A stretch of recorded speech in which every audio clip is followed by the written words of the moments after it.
welcome back, listeners, to the BizBlend podcast, where we stir together grit, genius, and growth. I'm your host, Sana, and today's episode, listeners, is a story of bold ideas, small town roots, and one woman's mission to make independence affordable for those living with arthritis. Now, from dreaming about rockets to developing medical devices, our lovely guest, Téa Phillips, turned her engineering education and a deeply personal experience with her grandmother's health into Metaflex, a glove that's transforming lives. So, listeners, what does it take to launch from pitch competitions to FDA filings to actually getting a product into the hands of those who need it the most? We're about to find out. So, Taya, welcome to the show, and I'm really honored to have you here with us. Oh, thank you so much for having me, Sana. I'm honored to be here. Taya, what you are doing, I think, uh, it's like a true essence of actually creating something, and there is a story. There is such a huge pain point in here, especially when we look at all the senior citizens or aged people out there. I think it's such a beautiful and such a powerful purpose in there. So with that, let's uh, explore your journey. I mean, you started Metaflex while still in college, and that is awesome. I mean, not everyone takes an idea from a school project to a patented FD compliant product. I'm really interested. Like, what was the first moment you realized that, okay, this is something I have to build it? Uh, I think that was when we started doing customer discovery and I talked to my grandmother. Wow. Um, Okay. yeah, we had this idea for helping people manage arthritis, and she had really, really bad arthritis. And so I started paying attention to her and thinking back on all the things that she once did that she didn't do anymore. Things that she loved to do, like gardening and knitting and quilting and all of that, that she just wasn't doing anymore. And it was because her hands hurt. And so I noticed that. And I also talked to her about it and about how arthritis is affecting her life. And she told me one of her biggest pain points is that she would wake up in the morning and her hands would be stiff and closed into a fist. So she's brilliant, brilliant, strong woman. And how she solved the problem is she would hold on to a tennis ball and then put a sock over her hand so she wouldn't drop it. And that's how she would sleep. So that when she woke up in the morning, her hand wouldn't be closed and it would be a little warmer and easier to move. And I mean that I was really impressed by her ingenuity, but it was also really sad to realize that she was waking up every single morning in pain and going to sleep having to, like, rig this thing up so that she would be in less pain, and it was at that moment and I realized how Metaflex, with its adjustable bands that extend the fingers and the gentle compression for stiffness and circulation, that it would have a huge impact on her life, like, she would wake up and feel empowered if she had Metaflex, so once I talked to her, it kind of felt like a responsibility, something I had to bring to the world. Wow, wow. I think uh yeah, I mean, you've brought the essence of understanding a pain point and defining the mission and vision of something to be created, a business or a venture or an idea, and that too at such a young age. It's it's really inspiring for especially for the younger generations. And one thing comes to my mind. At least in college, I was having no idea about this, but right now, did you try to scan the existing market, as in, in terms of caregiving in this specific industry or in healthcare? Were there any solutions which were at least, tending or at least acknowledging that, yes, this is a problem? Partially, so there's compression gloves have been on the market since the 1900s. They do the circulation part, but for the stretching, I've seen braces, like rigid plastic or metal braces that keep the hand in a certain position, but none of them were comfortable. None of them combined both of those things. Um, and then we have the added layer of strengthening. So all of the products that we're solving, the problem that we're solving, we're doing it in three silos. So improving circulation with the compression gloves, keeping the hand extended at the night with the braces, and then things like stress balls or bands to do grip strengthening. And Metaflex is the first product to put it all together. Wow, Mhm. that's super. It seems like, it's both logic and emotion that, they really performed as accelerators for you, Taya. And you worked for 3 years before going all in on your business.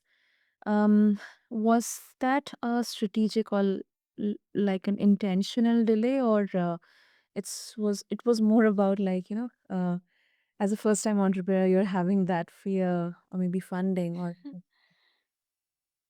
Yeah, definitely fear. I invented Metaflex and graduated college with my mechanical engineering degree in the same year.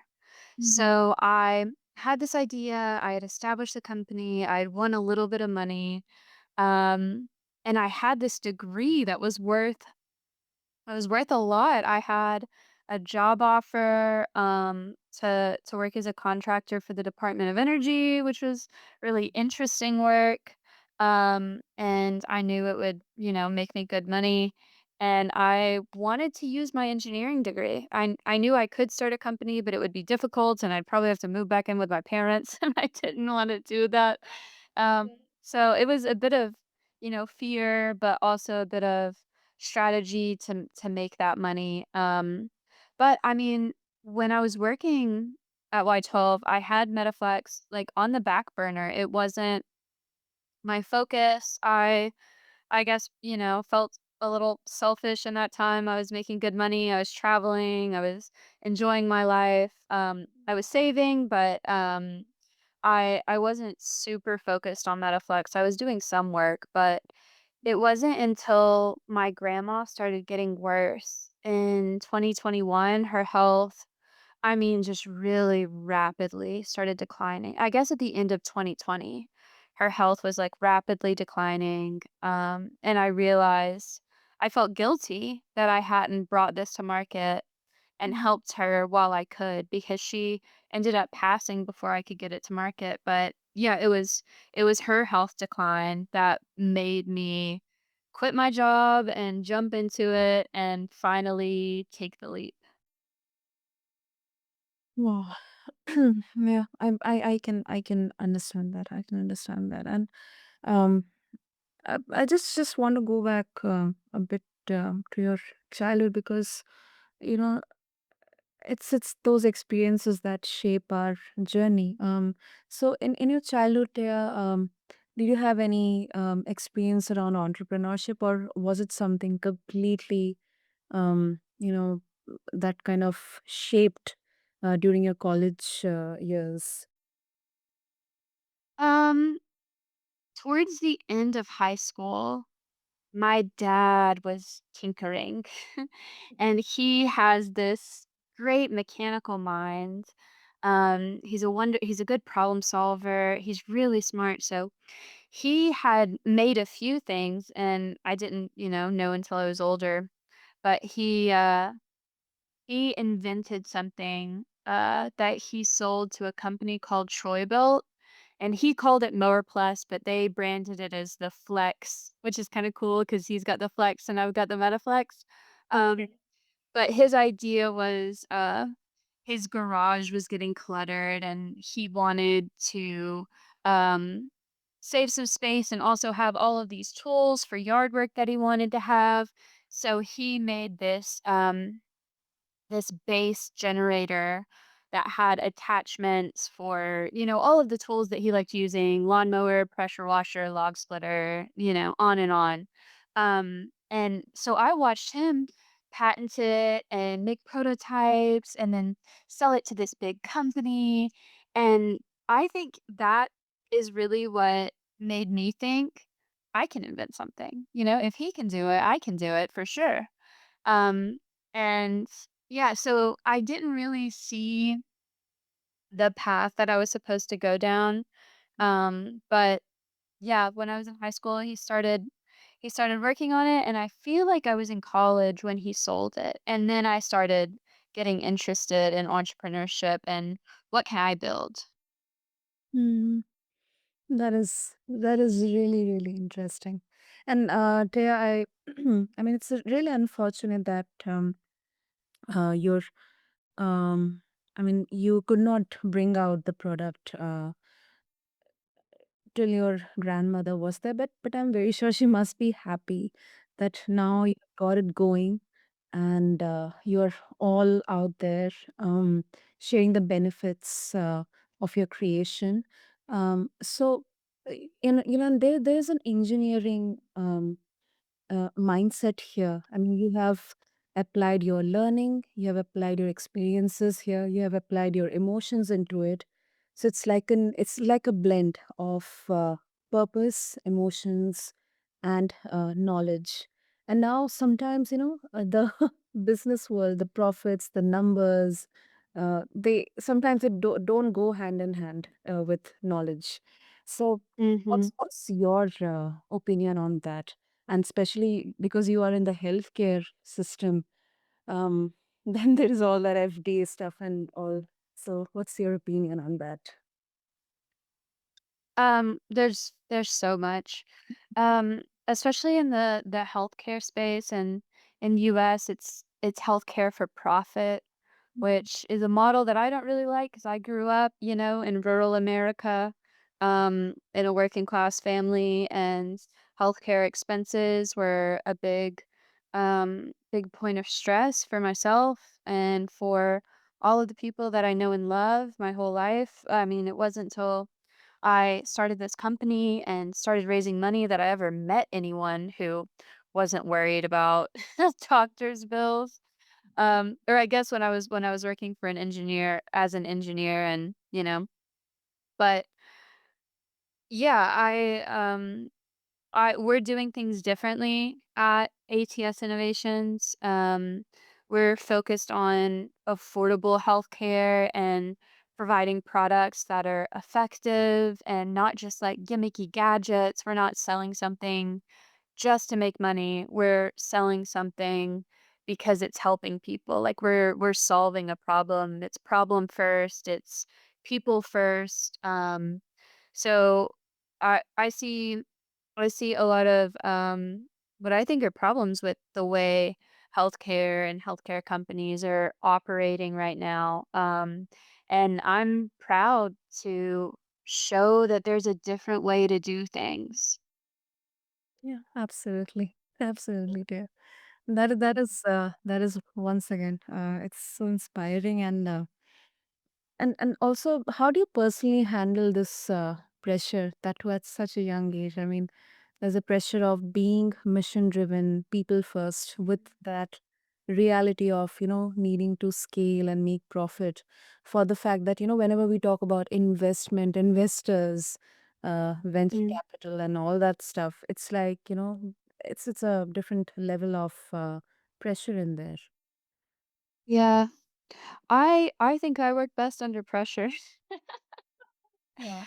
Somehow it feels, I feel like I'm exactly where I'm supposed to be. It's a heavy weight, but it's worth it when I read my reviews. I mean, I have people saying that they're not using, like, a pain relieving cream anymore because Metaflex is helping them, so they're off that kind of medicine.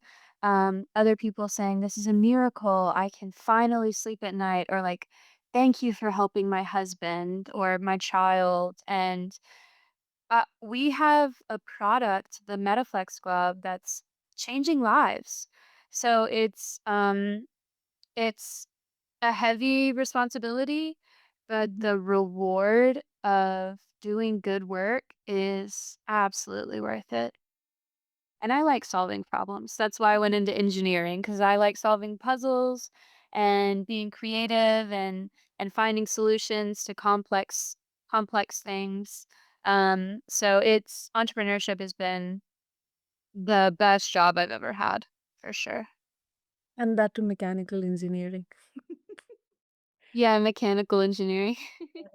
That is at a whole different level. Yeah, it really requires. Yeah, I can imagine that, and I really love that boldness. I really love that. But sometimes pressure, stress, apart from the technical, the physical terms, they are needed because the calling, the purpose, it's at such a higher level for Mm. the entire humanity. So yes, yes. Let's look at the bigger picture as well.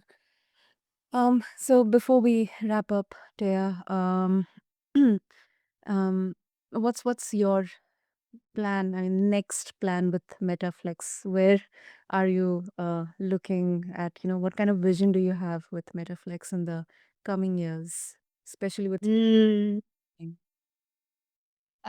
We're growing a lot at Metaflex, and it's now I have other unique problems like hiring and finding the right people. And then once you get the right people in, how do you motivate them?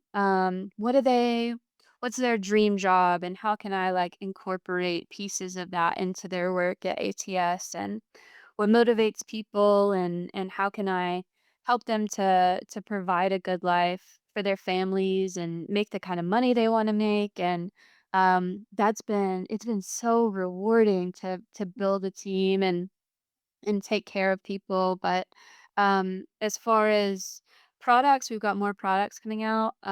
We've got two more versions that'll be coming out this year. At least one of them will be this year. The second one might be early next year. But it's we're in a season of growth. Metaflex is working. It's helping people, and now we're just continuing to innovate, which is really really fun. And I'm making new products and there's so much in the works. There's so much in the works and I can't wait. So I hope everybody follows me on LinkedIn and goes to metaflexglove.com and gets on our email list so you know what's going on because there's a lot of good stuff coming out very soon from Metaflex. We're actually about to launch in another country and we'll be announcing that in the next month. We'll be announcing that in August. That is brilliant. That is brilliant. Well, all the best to you, Taya, and all our love to you for doing this because this is a real problem. This is um, Mm, people centric and it's noble. It's with such a noble intention, but with also a lot of grit, resilience, and I'm really really so inspired by you. So if I'll make sure to have all the links in the show notes for our listeners to check out Metaflex and connect with you. mhm. And thank you so much for being a beacon of inspiration there for all of us because from such humble beginnings to now running a business of your own, um, building a team. I think your journey reminds us that invention isn't just about the next big idea, it's about executing them and solving real problems for real people. So, thank you so much. Mhm. Thank you. Thank you for having me. So, to all the listeners out there, you can see like how every creation has such a beautiful story behind it. Metaflex wasn't born in some kind of meeting or boardroom. It started in a conversation with Tea's grandmother. And that grounded, human centered approach is what sets her apart. And if you're building something from scratch, betting on yourself, or stuck between paycheck and passion, this episode is for you. It's um, it's the same for me as well. So until next time, keep blending purpose with performance. Go support and check out Metaflex. Just refer to the show notes along with this link, along with this episode. And this has been BizBlend, and I'm your host Sana signing off. Thank you.